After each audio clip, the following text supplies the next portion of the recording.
More often than not, cruiser motorcycles are purpose-built for long-haul comfort, exceptional low-end thump, and brawny road presence. But as times change and bike makers try to lure in a young audience, a niche sporty cruiser market has risen. It's a place where both American heavyweights Indian and Harley-Davidson have started competing hard against each other in recent times, and the competition has just beveled up again thanks to the new for 2025 101 Scout. The 101 serves as the flagship model in Indian's updated Scout range. The focus is on sportiness here, instead of the usual cruiser elements, while paying homage to the OG 101 model from yesteryears. This makes it a direct rival to the Low Rider S, which serves a similar role in Harley-Davidson's lineup. This one too has Sporty written all over it, whether it's because of the high-spec suspension, big front wheel, or the raised bars. The question then is, which one of these American-made sport cruiser bikes makes more sense for the customer? It's a question that depends on multiple factors while requiring an in-depth look at each aspect of each bike. And that's exactly what we're about to do here. So let's dive right in. Design and technology. The Indian 101 Scout makes its sporty intent clear with a bespoke aesthetic in the Scout lineup. There's a round all-LED headlight up top, housed inside a muscular fairing with a smoked windshield. This is flanked by a sport bike-like fender and golden upside-down forks. At the back lies a chopped fender with a trifecta of round LED lights. There's no shortage of attention to detail either. You get upside-down bar end mirrors, all black mechanicals, contrast red letterings on the engine, and a custom-made gunfighter solo saddle.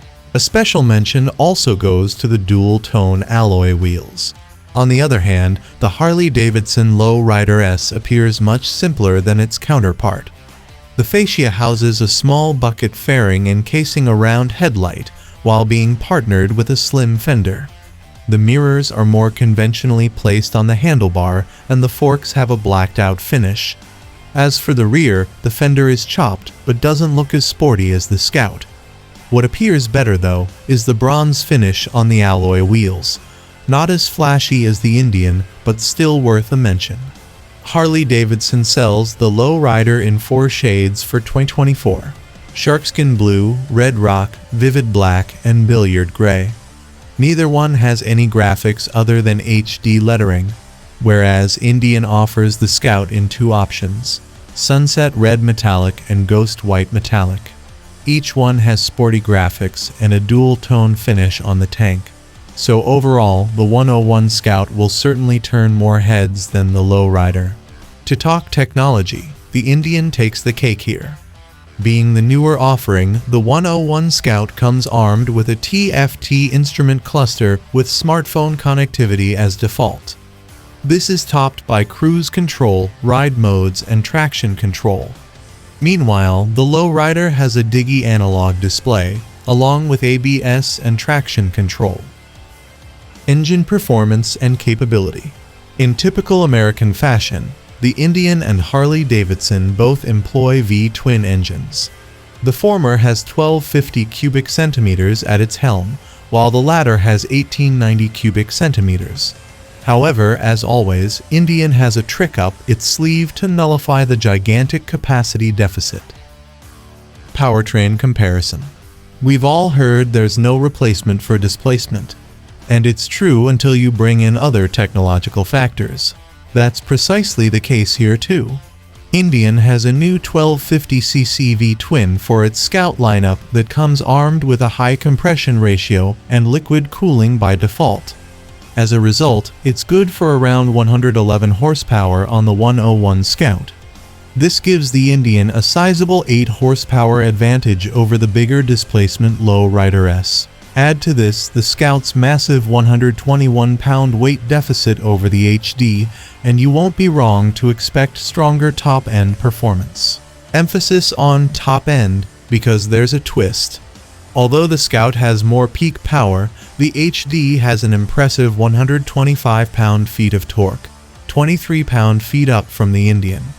Plus, all of it kicks way earlier in the rev range, so you're looking at explosive acceleration and heaps of tractability.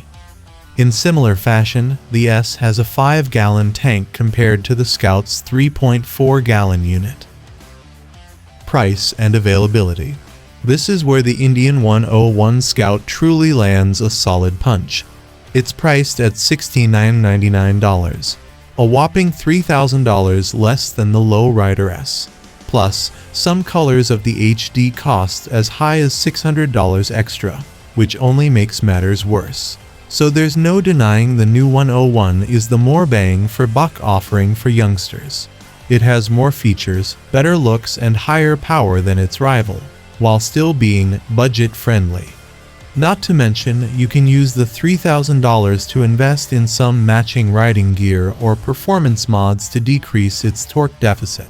That said, if you're a hardcore cruiser fan who cherishes nothing but pure V-twin performance, the Low Rider S is still a great option. Which one would you go for and why? Leave your thoughts in the comments section below. If you liked this video, then smash that like button, and if you'd like to catch more motorcycle news and content, consider subscribing to the channel, and I'll catch you in the next one.